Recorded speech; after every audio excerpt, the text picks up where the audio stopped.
Welcome to episode number 46. Just Go Grind, a show that focuses on helping you launch and grow a business and navigate the ups and downs of entrepreneurship. I'm Justin Gordon, your host, and in this episode, we have Cody Sims, who is a partner at Techstars. And if you don't know, Techstars is the worldwide network that helps entrepreneurs succeed. And they are one of the most active early-stage venture investors in the world. As of October 2018, Techstars invested in nearly 460 companies, and their portfolio has gone on to raise $6 billion in follow-on capital. And the Techstars Accelerator programs, they're the first investor in around 5% of all Series A financing in the US, which is just absurd. Prior to Techstars, Cody was the chief product officer at StumbleUpon, the VP of product management at Yahoo, a product manager at the New York Times, Sprint, and NBC Internet. In this episode, we dig into not only Cody's career, but also Techstars itself and what they're looking for in founders or potential founders that want to get into their accelerators, and so many things related to starting and growing businesses, jam-packed full of insights in this episode. Do not miss out. As always, the show notes are at justgogrind.com/podcast. And in iTunes, Apple Podcasts, you can support the show by leaving a rating and review and subscribing to the show there as well. And recently, I began coaching, helping people launch and grow businesses, helping people launch podcasts, providing some insights into this whole business world or podcasting at justgogrind.com/coaching. So go ahead and check that out. Without further ado, here is Cody Sims, a partner at Techstars. Cody, welcome to the show. Thank you very much. Excited to be here. Yeah, happy to have you on. And obviously, we're going to dig deep into Techstars, but I did want to ask about your product experience because you were at StumbleUpon, Yahoo, New York Times, Sprint, NBC Internet, so many different companies. Have you always wanted to be in product? Or was that always kind of something you wanted to do? That's a funny question. I had no intention of going into product when I sort of first started working and kind of quickly fell into that route. And it was really a kind of an interesting journey. So way back in the dark ages, when I was in college, my undergraduate focus was on Chinese language and Chinese history. And I lived in China a couple times way back in college in the late 90s. And then after I finished college in the Midwest, I wasn't ready to move all the way to China full time. I wanted to stay in the US, but decided to move to the West Coast because I guess I assumed there was maybe more business happening with Asia out of the West Coast. Yeah. And so I moved to San Francisco, was trying to get a job using my Chinese language skills. But actually at the time, China wasn't yet even in the WTO. We were sort of on the heels of the East Asian financial crisis of the late 90s. And believe it or not, there actually wasn't a whole lot of opportunity. Plus, not to mention, I didn't really have any other tangible skills. I was a liberal arts major, so I could write a darn paper. I'm not sure I necessarily had a ton of employable skills. But unbeknownst to me, the whole .com boom was sort of happening at the time. And so I ended up finding my way to a first job at a little search engine that was sort of a pre-Google era search engine called snap.com, back when search engines were still edited by humans and sort of curated by humans. And my first job out of college the title was associate producer, but basically it was a data entry person that was kind of a human search algorithm. So I scoured the internet and I managed the travel category for the search engine. So I scoured the internet and found interesting travel sites and cataloged them into the search engine so that they would show up in the search results. Goodness. I realize my story is getting a little long-winded here. Anyway, that company ended up getting acquired by NBC, and then NBC spun it out as its own independent IPO called NBC Internet, which had a brief moment of an IPO in the NASDAQ. And then, 9 or 12 months later, the stock cratered to $2 and everyone was laid off. And that, so was the journey of late 90s, early 2000s .com boom and bust. But in the meantime, in my couple years at that company, I started to see the folks who were really helping to drive the future of what the website was becoming all had the title of product manager. And this was, this was sort of very early in the notion of what online product management even was. And so I kind of quickly thought, hey, that sounds like, if I'm going to do this, that seems like kind of a cool path to go after.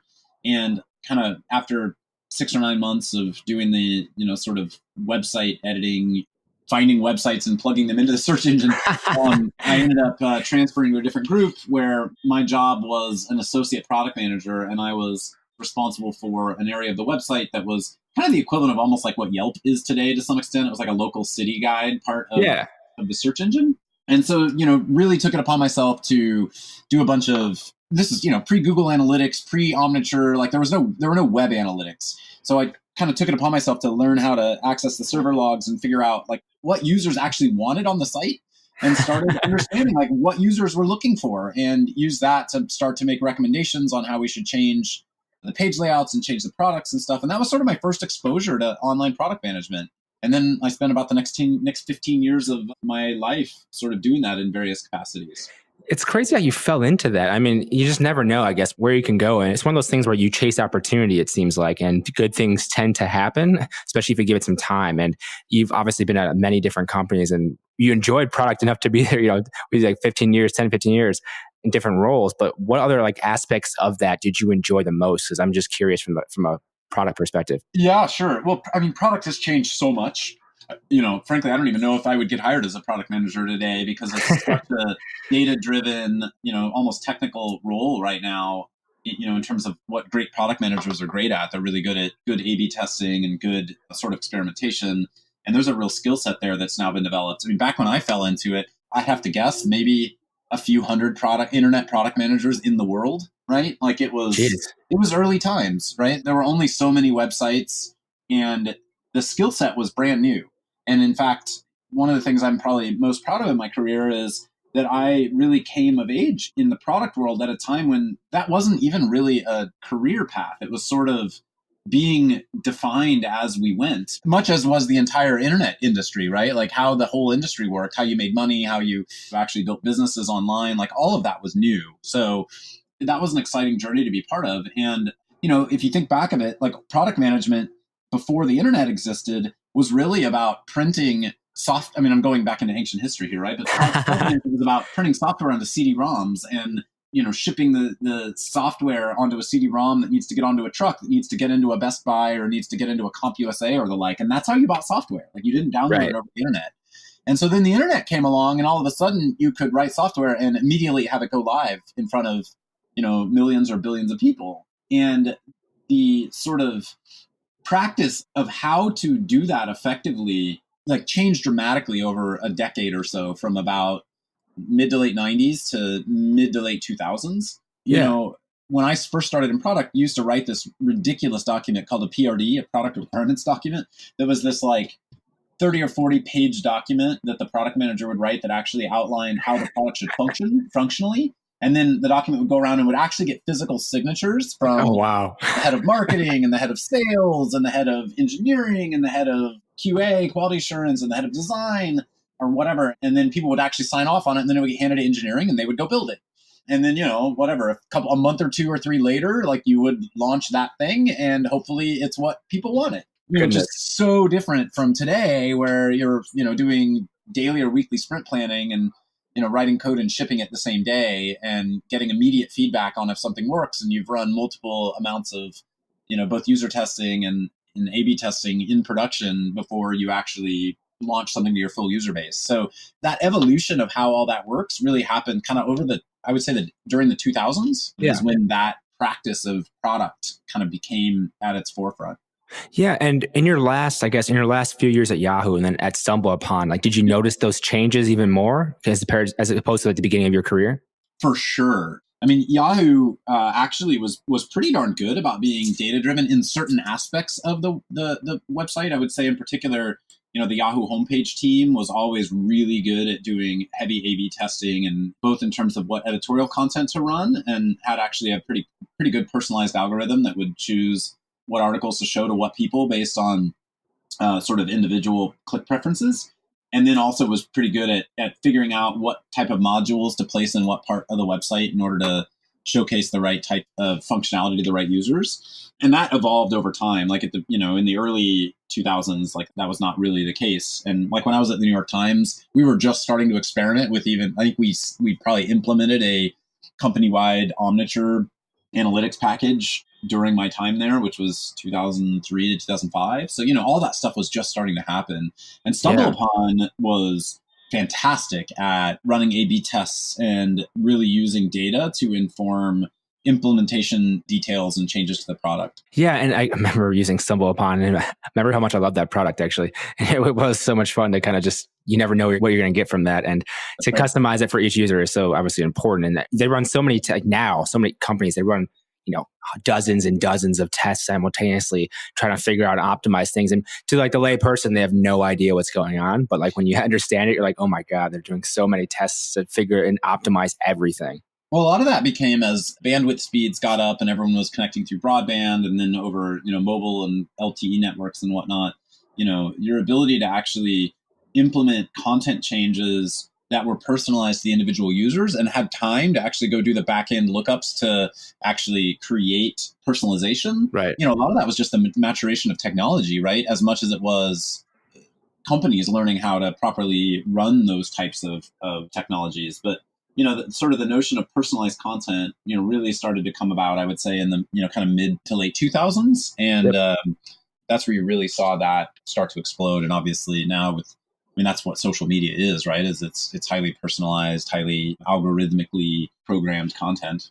Right. It's only going to be more personalized. And that's something where you look at all this, data stuff with Facebook and everything, and people don't understand that, all this data is used to give you more customized, personalized ads that are relevant to you and all these things. And like we say, we don't necessarily want to give it up, but then do you want an ad that's not relevant? So it's very interesting concept for all this technology and everything now. Yeah, exactly. And as you've gone from product roles at these different companies, how did you end up at Techstars? Sure. When I was wrapping up my tenure at StumbleUpon, I sort of knew that my family and I wanted to move back to Los Angeles, which is where we had lived prior to moving up to the Bay Area for StumbleUpon. But as part of that, I had been helping out a friend of mine who was a former colleague of mine from Yahoo, who had always been in Colorado. He had sold his company to Yahoo. He had been the CEO of the company, and it was based in Denver. And after he finished his time at Yahoo, he took over the managing director role for Techstars Boulder.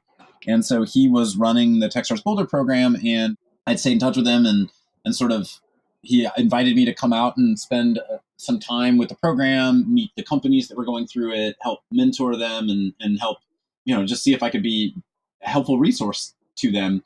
And so did that and totally fell in love with the process. So spent, a day or two mentoring the companies in Techstars Boulder back in, I think it was 2013. Found, a couple of them that I really resonated with and enjoyed meeting with, and started setting up a fairly regular time to help them out. And then I think I scheduled one or two more trips out to Boulder during that 3-month accelerator timeframe that summer. And the next thing you knew, at Techstars, I think knew at that point that I was looking to move back to Los Angeles. They, kind of secretly had a new accelerator program in the works in LA that they were close to closing with Disney, and asked me if I would want to take the managing director role with Techstars. And so ended up deciding to do that. And it was a pretty specific shift. Like I had that, and I think I had 2 other opportunities that I was looking at the time, and made the real decision that kind of moving into the early stage startup investment and mentorship world was really interesting to me, and I was ready to do something different.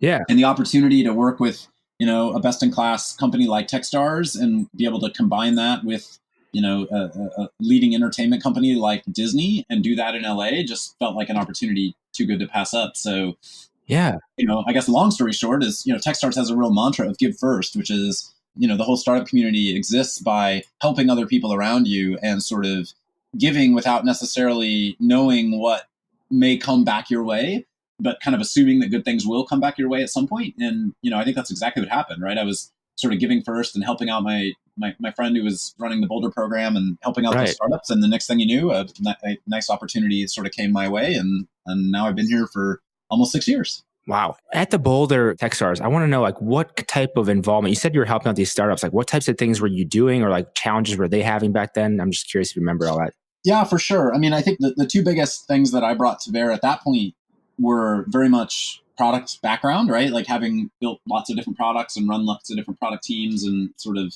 worked in lots of different situations. So being able to help support companies as they were thinking about product related issues, and then also just network and relationships. I mean, I'd been working basically even though I lived in LA for the most part of it, working in the sort of Silicon Valley ecosystem for, a decade. And so just lots of relationships and the ability to help these startups get introduced to the right folks who could help them with whether it's from business development perspective or finding other mentors that could be useful to them. Yeah. And with the accelerator programs, I'm curious on how much you think it is.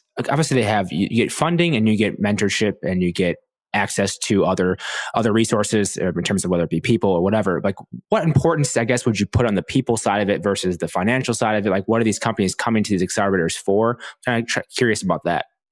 Absolutely. I mean, every company needs finances to some extent, right? But I think for the most part, I think the big value that Techstars provides is much less the capital and much more the network and the support, helping startups find access to great mentors who can open doors for them, can help them with whatever issue they're dealing with at that moment in time. So if their goal right now is I need to figure out how to actually do proper pricing, right? We can help them find a mentor who is worked in a company similar to theirs and has figured out how to do pricing according to what the market needs, or how to go find out what the market might need in order to price your product accordingly. If you need help scaling sales and figuring out how to structure a sales team, obviously finding the right mentors to do that. If what you're needing right now is help with technology strategy, or what you're needing right now is, you're really ready to go out and actually do strategic relationships across the vertical you're in, and you need access to channel relationships there. I think that's where Techstars and other great accelerators really shine, is you don't have to do it alone, right? Yeah. You can do it with the support of a much broader network. As a company grows and scales and, starts to get bigger and really build revenue and raise capital and do all the things that exciting startups do, they tend to naturally amass a lot of support around them, right? Like you look at a large growth company and, they may have a board of directors of 5 to 10 people and, lots of expertise around the table helping that company out. But when you're, a team of 2 or 3 or 4 people, even up to 5, 10 people, having access to people who are going to be essentially another co-founder and sit there in the driver's seat with you and find resources to help you is incredibly powerful and just helps make the entrepreneurial experience feel less lonely. Yes. Because it can be incredibly lonely, especially when you're trying to, depending on what your product is too, you're trying to change the world, you're trying to do something new or unique. It's so tough to do, and you need that support system in place. That's right. And as you've kind of progressed through at Techstars, what have you noticed as to, what you're looking for in terms of companies getting into these Techstars accelerators? Obviously, you have multiple ones all over the country, all over the place. Their cohorts of 10, and then you said there was 460 investments, I think it was, you did last year. So what are you looking for in these companies typically? Yeah, that's right. Yeah, and just very briefly on Techstars. So we run now, I believe it's 46 startup accelerator programs around the world each year. You can view the list of the different accelerators we run at techstars.com/programs, I think it is. Each one is a 3-month intensive sort of boot camp oriented program. And those 46 programs are in geos all over the world. So our mantra is that great companies can be built anywhere. So we want to support founders wherever they may be. And we're looking to build and extend that accelerator footprint all over the world. You shouldn't have to move to London or New York or San Francisco to build your company. If you want to build your business in Chicago, or you want to build your business in Berlin, or wherever you may live, our goal is to make that available to you in a core geo near you. Yeah. And so each one of those invests in 10 companies. So the question you asked was, each program is run by an individual managing director. Yep. So we have roughly 46 managing directors around the world. Each one is out scouring the world looking for great companies that either are interested in the geo in which they live, or are interested. About 3/4 of our programs are vertically focused around a theme. And so they're also looking for companies that might fit that vertical theme that they work on. So for example, we run Amazon Alexa's accelerator in Seattle all around the voice ecosystem, or we run Comcast's accelerator program in Philadelphia all around media and connectivity, just as a few examples. Yeah. And so, what we're looking for primarily, and this is a hard thing for kind of people to really put their finger on, is we're looking for incredible entrepreneurs. We're looking for great teams. And in general, I think we say there are 6 things we look for, and the first 3 are team, right? So it's team, team, market, progress, and idea. And at the end of the day, though, what that triple emphasis on team means is that 50% of the criteria for getting into Techstars is the team itself. It almost has much less to do with the business than you might actually think. It is much more about who the people are. Because a great team can take a mediocre idea and turn it into an amazing business. And a not so well constructed team can take an amazing idea and drive it into the ground, unfortunately. We've unfortunately seen that happen in both cases. Yeah. And I think that, when we say team, team, team, it really kind of hits all 3 of those means something. So it's not just an overemphasis for the sake of overemphasizing. There are kind of 3 teams there. So the first being, do these founders show that they can execute? And do they show that they can understand how to do proper sort of learning around the thing they're trying to do? And they're coachable, and that they understand how to take feedback from the market and actually make and translate that into product. And so it doesn't even mean you have to be live with your product. It just means from the first time we talk to you to the next time we talk to you to the next time we talk to you, if we've challenged your assumptions or have somehow, asked difficult questions about your approach, if you didn't have the data then to sort of, like, we're not looking for you to have all the answers, right? We're looking for you to actually say, oh, that's a good point. Great idea. We hadn't thought about that, or, we hadn't considered that. And then the next time we talk to you, you've actually done something with that, right? You've actually gone out and run some experiments, or you've done some customer development, or maybe you've even built a prototype and gotten some feedback on it, or maybe even shipped a feature to production and learned from it. And you've shown us that you can take feedback and you can implement and you can learn. I often say great founders, believe it or not, are actually, I think the biggest risk you take is the day you decide to start your business. And from then on, great founders, what they're great at is actually de-risking the business, because they're really good at understanding what the market wants, and they out-execute the market relative to other companies. So that's the first in team. Like, can they execute? And are they executing fast? Right. The second team is, are these people, do they have the right general background and experience for the kind of business they're trying to build? So what that means is, if you're trying to build a business that's very heavily brand oriented, has anyone on the team ever built a brand before in one way, shape, or form, even if it's inside a big company? If the business is super sales oriented, does the team have anyone who's good at sales?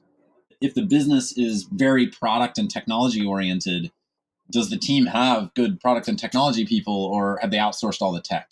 Is this the right team for the kind of business and the kind of company they're trying to build? Yeah. That's the sort of second critical team factor.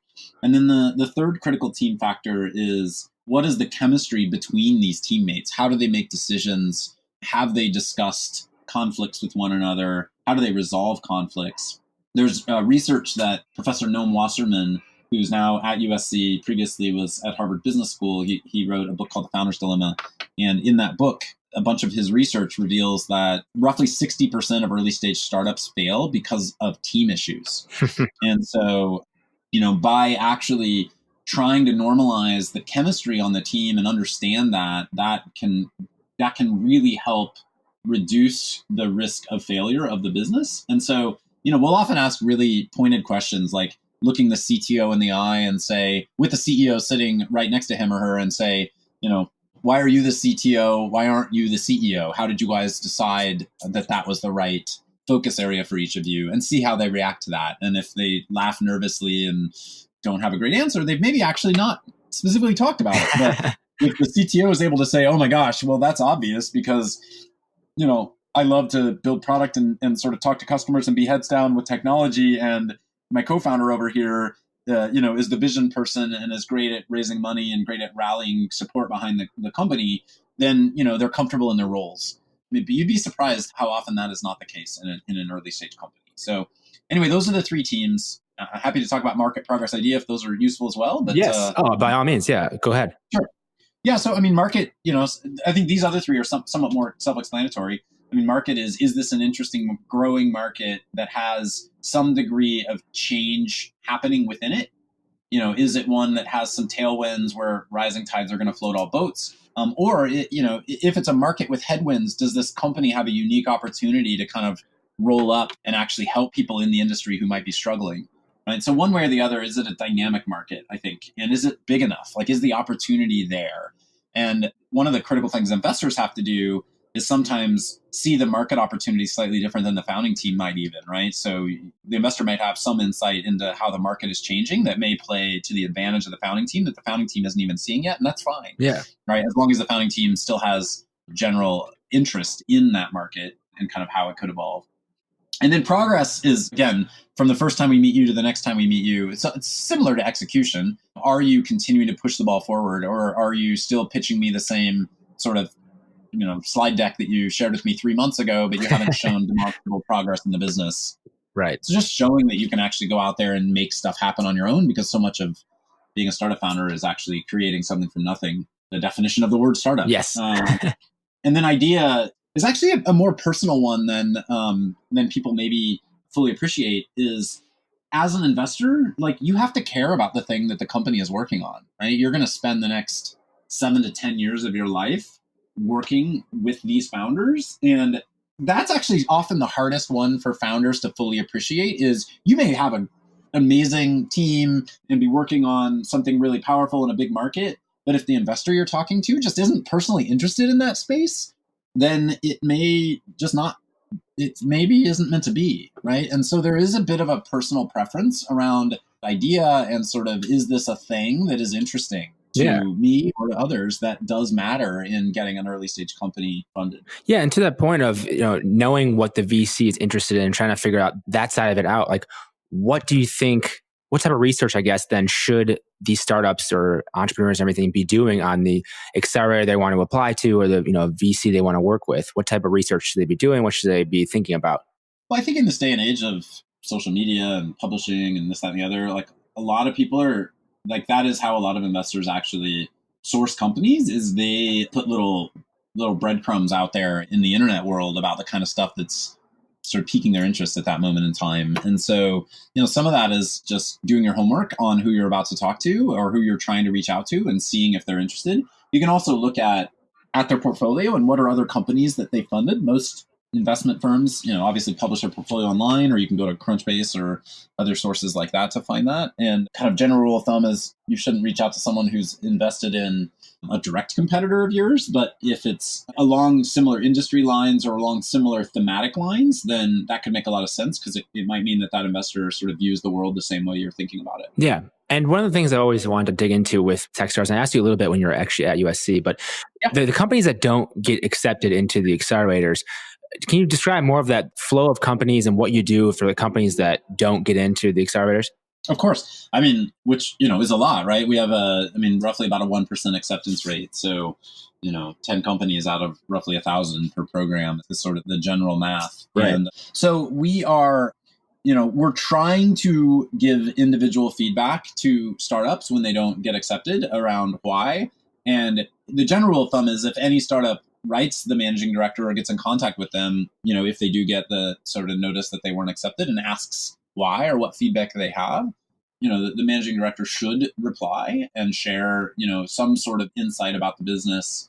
We're also trying to do more to help expose other resources we have at Techstars for those companies. So one of the things Techstars does, in addition to our accelerator footprint and accelerator investing, is a huge community footprint around the world. So we run all the startup weekends and startup weeks around the world and are working really hard to curate startup communities in cities around the world. Startup weekend footprint is crazy. I think we run over 1,000 startup weekends. I mean, it's volunteer community driven, but over 1,000 startup weekends around the world in somewhere around 600 cities in 100 plus countries around the world each year. And so, we have a lot of local community support and folks that are just really there to help support founders and startups. And so we're trying to do more to also help you, if you maybe didn't get into the accelerator, just give you more resources locally to help you plug in and help you continue to have support growing your business. Yeah. And do you necessarily track like one year to the next, or do companies like, okay, they applied this last cohort last time and they didn't get in, but they got in next time? I don't know if you track those metrics or not. It's curious. We do see lots of companies who get into Techstars on their second, third, fourth, fifth application. I don't know that I have the stats of how many sort of repeat applicants end up getting in off the top of my head, unfortunately. Yeah, that's okay. But we do. I mean, and the way our application system works is when you do apply, multiple times, like we're able to see your prior applications as well, and even see notes that a previous managing director may have reviewed the application, may have left in the system and everything. So it's all one continuous sort of flow and process. But that's helpful. Again, that's back to the first thing I mentioned when I said team. The first team was like, are you showing signs of execution, right? So if we met you a year ago and you were at this place and those are there in your notes from when you maybe weren't accepted a year ago, and then you apply again and you're applying to a different program, or you even apply to the same program at Techstars, and you've gone from where you were to where you are now, and you've shown marked progress, and you've shown, even if the business hasn't really taken off yet, right? Like you're not seeing a ton of revenue yet, or you're not seeing a ton of user growth, but like you've dramatically de-risked the market, or you've dramatically figured out how you're going to approach things, that will be noted. And that's great data for our team. Yeah, exactly. And it makes it so much easier, not necessarily so much easier, but definitely easier if you can show those metrics in the second or third application, whatever it may be, of getting into Techstars, because obviously it is so selective. But if you can show that progress, I imagine you guys look at that and you do take that into account. So sure, of course, definitely something to look at. And then just since you've been at Techstars, I'm just curious on how kind of Techstars has evolved since like you got there to where you're at now. Absolutely. I mean, that's one of the most interesting parts of being at Techstars is, in addition to being a globally scaled investment organization, like we are our own growth stage startup, right? So, I mean, when I joined, we were probably about 30 people. And I think when I came on board to launch the Disney Accelerator, I think that was our 8th accelerator program around the world, and now we're well over 250 employees. And like I said, 45 plus accelerators around the world.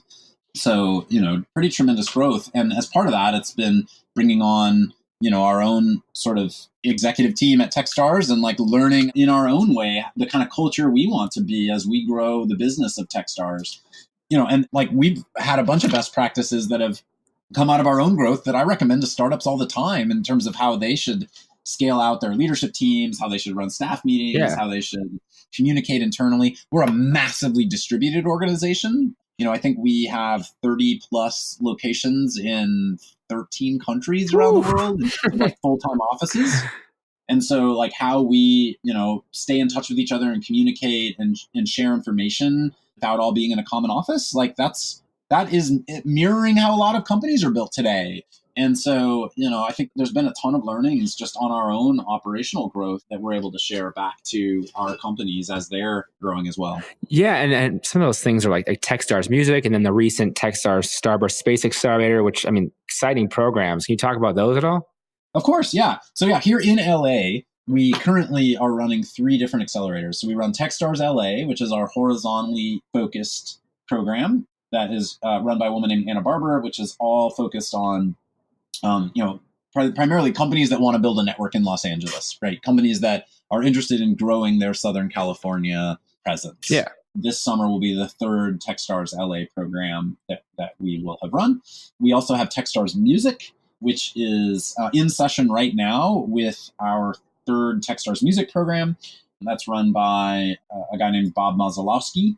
And Techstars Music, the theme, that program is all about companies that are innovating in and around the music industry. It doesn't necessarily mean we're investing in 10 streaming music companies.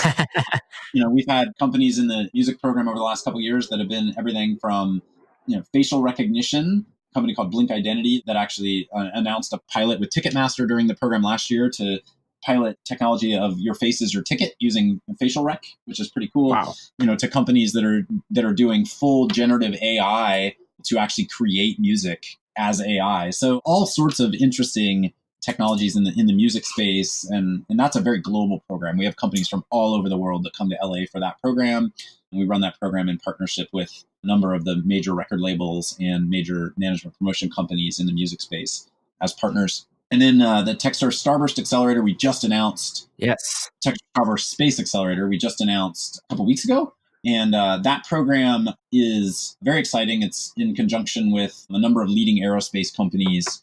The focus there is a fewfold. One is companies that are innovating in the space sector, right? They're building technologies that will go out of our atmosphere. Yeah. Whether that's microsatellites or, large-scale computer vision implementations or other things. And then other technologies that are relevant for that program as well include companies in vertical sectors that maybe aren't necessarily space focused, but that where eyes in the sky and sort of access to large visual data sets and the like can help those companies along. So for example, if you're building a business in the agriculture space and having access to like deep computer vision of what's happening in crop yield around the world could impact your business, and having access to mentors who are great at aerospace from that perspective Right. could impact your business, and that's also relevant. So 3 very exciting programs here. Yeah, that's awesome. And your involvement. So like, what is your involvement with Techstars now, and kind of what are you doing day to day? Yeah, you bet. So I'm a member of our investment team at Techstars. So what that means, like I said, I used to be a managing director. I ran our Disney Accelerator program that we operated for a few years here in LA with Disney, 2014, 2015. Right. And then I had a role that was basically head of our North American Accelerator programs. So for a couple years, just basically was helping us as we were growing and scaling and adding a lot of new accelerators in the years 2016, 2017. Hired a number of our managing directors and really helped us grow and scale our footprint here in North America. And then a couple years ago, moved on to our investment team. So my role is basically helping increase the equity value of our portfolio. And that is either by making direct follow-on investments, seed and Series A, into our existing Techstars portfolio companies, as well as helping to build out products and services that help our portfolio scale. So investing in things like helping our portfolio companies build connectivity with the investment community at large, and other areas where we can basically take this portfolio of nearly 2,000 companies right now that have gone on to raise, I think the latest number is close to $7 billion in follow-on capital, and actually help them continue to grow and increase in value. Yeah. Wow, that is quite the change for you then, I guess, from product originally early in your career to this point. And I guess, what are you most excited for, like right now, with everything you're working on? Oh man, I think that what I'm really excited about is I think that at Techstars, like we are building a true global platform to support entrepreneurship in a way that I don't think really exists. Right? I think there are lots of great investment firms out there, and there are lots of great places you can go as a founder and kind of uproot your life and actually go build a business somewhere. But if you really want support in your local entrepreneurial startup community, I think Techstars is building a unique brand that is going to be able to do that both locally, but then has the global scale across all of that to make an impact and connect those individual local dots in a way that creates a true worldwide network. And what do you think the gaps or the challenges are right now with that?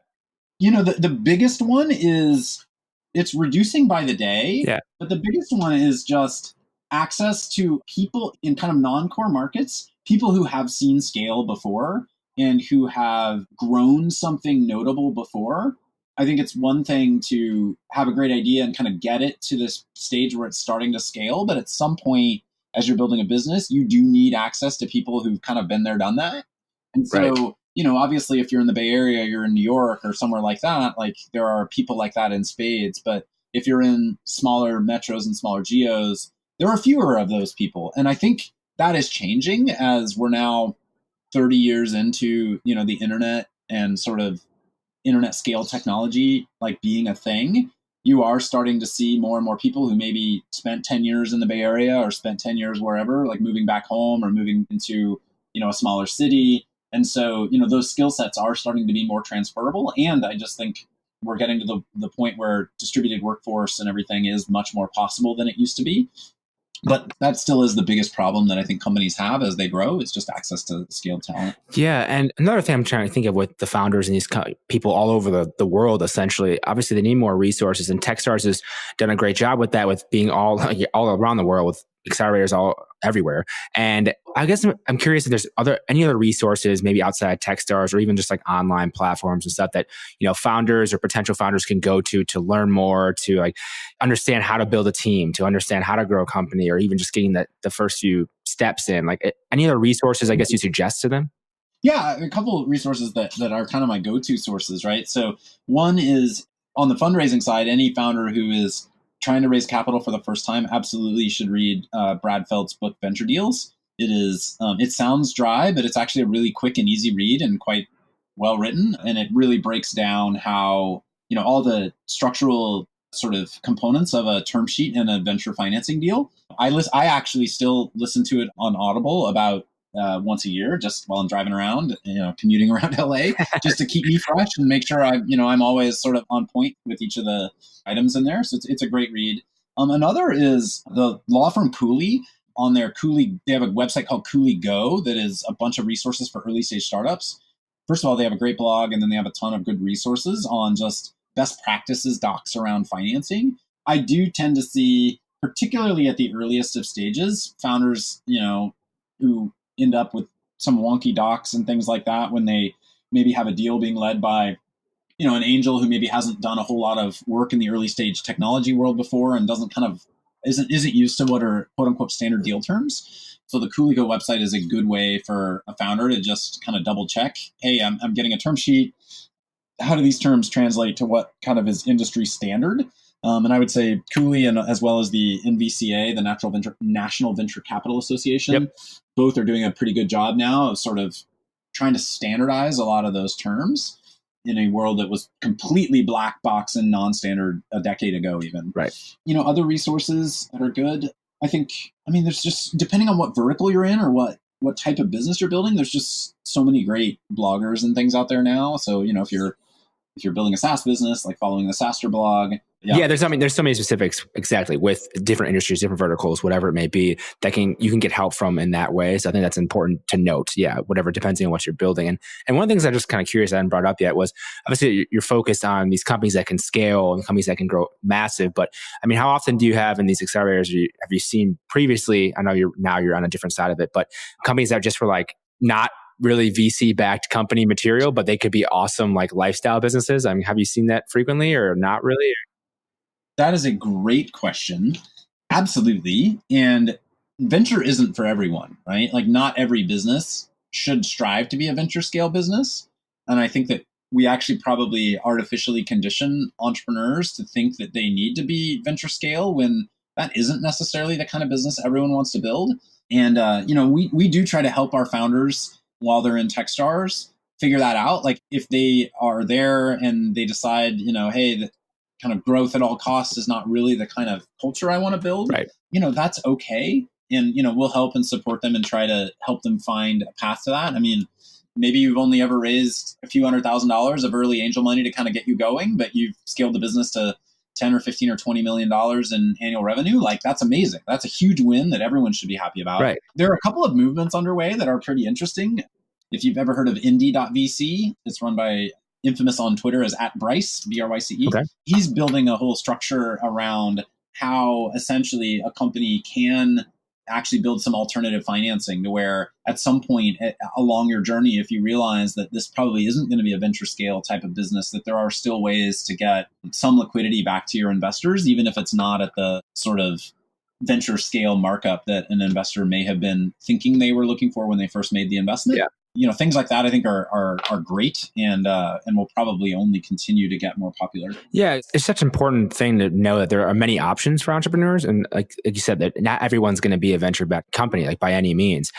But knowing that ahead of time, I think it's kind of been, romanticized that everything is the huge company, the billion-dollar company. But while that is certainly a noble goal, there are other alternatives that could be great companies, and you would love that. But you have to understand that going into it. I think what your potential is maybe in the company you're starting. And one other thing I'm kind of wondering about before we kind of wrap things up here is just, is there any other kind of advice you give to aspiring entrepreneurs? The biggest advice I think I have is try to find one or two really key mentors, like people who are 5, 10, 15 years more experienced than you, have the time to sit down and meet with you regularly in person. Not even over the phone, but like sit down and actually are going to carve out the time to meet with you that you can come to when you have problems. And, if you're wholly relying on your investors for that, or wholly relying on your employees for that, or your team for that, you're probably missing out. I'm not a huge advocate in creating like a large scale advisory board. I think that's fine, but I actually think mentorship is something different. Like who are the actual people who are there? Because yeah, sure, they're excited about the business you're building, but first and foremost, they're there because of you. Right. Right? They're there to help you, almost regardless of what it is you're working on at that moment in time. And so I think that part of mentorship, to me, if you were trying to build an early stage business, and you can't name like, here are the 2 or 3 people I would call my mentors, take some time and go try to actually, I mean, it's kind of an awkward question to say like, hey, will you be my mentor? But, try to actually engage people and say like, hey, I really value your help and advice. Like, it would mean the world to me if we could find time to meet. And, any good mentor relationship really is a two-way street. Like the mentor is learning as much as the mentee is. Exactly. And at Techstars, you had mentioned kind of like you're also a company that's growing themselves as well. Like, what are you looking for in terms of that team side of things? If you kind of know personnel-wise what you're kind of looking for. I mean, in the absence of naming specific positions we're hiring for right now, which I'm sure are live on our website. Right, look at that, yeah. I mean, primarily it's people who, we're like I said, we're at 250 plus people right now. We're looking for people who care about founders and are wanting to contribute to building what I think is going to be the most powerful network to support entrepreneurs on the planet. That's awesome. And where can people go to find more about you and everything you're doing and everything Techstars is up to as well? Sure. I mean, for Techstars, techstars.com, of course, and then our Twitter, just at Techstars, which are 2 great places to start. For me, I'm at Cody Sims on Twitter, at CODYSIMMS. I've become less active on social media lately because I'm kind of heads down, but, I post from time to time, and then I blog even less frequently at medium.com/@Cody. But, have a few things there that, if you want to read and comment and engage, like, I'd love to engage back with you.